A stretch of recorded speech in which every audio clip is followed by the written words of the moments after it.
I'm back. Hey guys, Rhiannon Crisp here from the OT Lifestyle Movement. I wanted to ask you a question this evening, or this morning, or this afternoon, wherever you are in the world. Are you doing work that matters? Are you doing the work that lights you up and gets you jumping out of bed in the morning? This isn't a question that we often ask ourselves. We kind of just get in the motions Monday to Friday, doing the same thing day in, day out, without really taking that chance, taking that moment to reflect and to think, are we doing the work that we love? Are we doing that heart-centered work that we wanted to do when we signed up to occupational therapy? Are we in that space?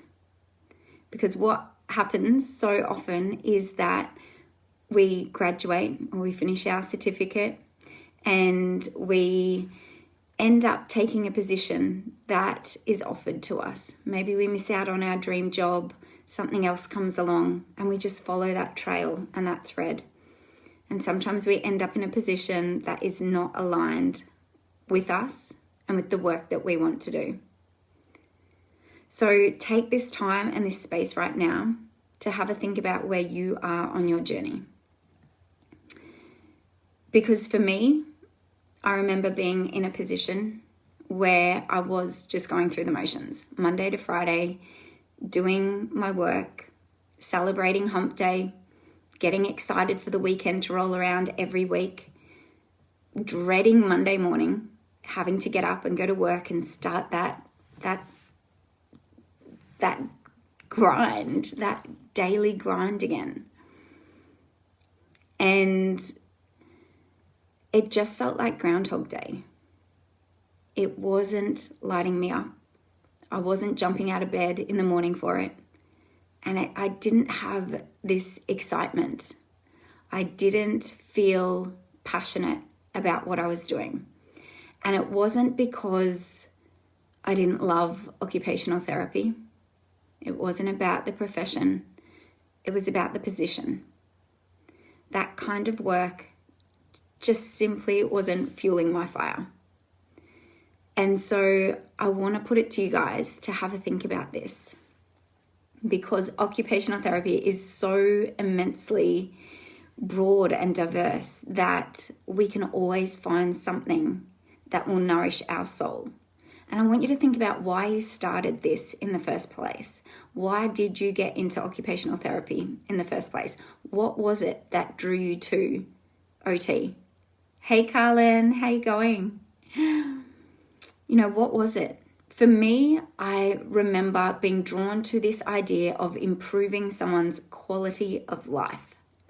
I thought this was just so profound to have an impact and an influence in some way or another on someone's quality of life, how they experience their life.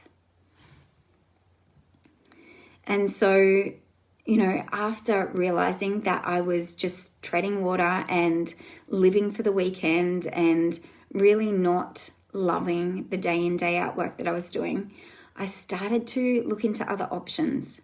What was going to be sustainable for me? What was going to fuel me?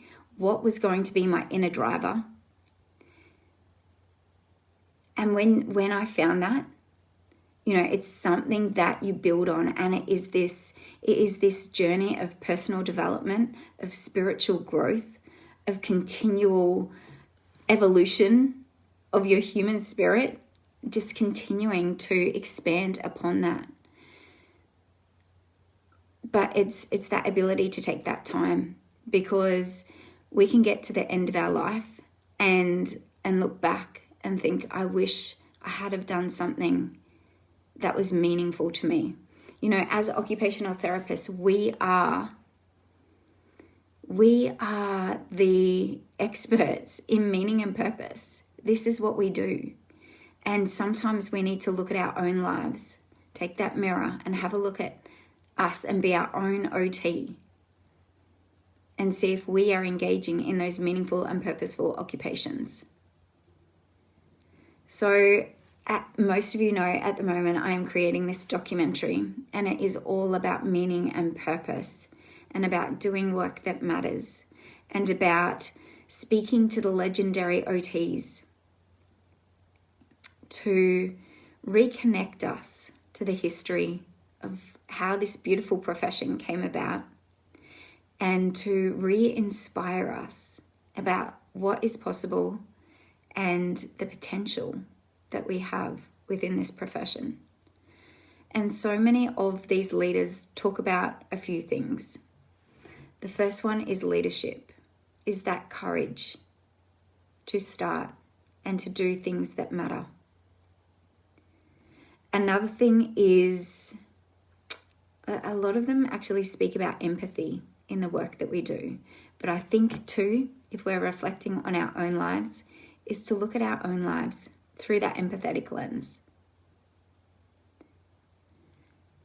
So yeah, while I'm in this space, I just wanted to jump on and to see where you're at in your life, in your career, on your journey, and to see what is going to help you move to that next stage, or to progress along, move to that next level, what it is that you desire. And if you are in a position that you absolutely love, that is so fantastic. I would love to hear all about it in the comments. I'd love to know what you're doing, how you got there, what inspired you to do the work that you do. Because I have found through a lot of threads in Facebook groups and different online platforms that there are a lot of OTs who are burnt out, who aren't doing work that they love, who are changing professions and quitting OT. And I think that it's not necessary. I think that if we all understood the potential and the vastness and the scope that is available to us, and if we get into a space where we don't feel hemmed in by policies and procedures, then maybe we can reignite that spark, and maybe we could reignite that exact reason why we started in the profession in the first place. So please let me know what you are doing, if you are burnt out, stressed out, or if you are lit up and loving life. Let me know in the comments. Let's share this. Let's be a driver and a movement for change within the profession. And let's all do work that matters to us and inject that meaning and purpose back into our own life, because we matter. See you guys. Have an awesome evening. Good night.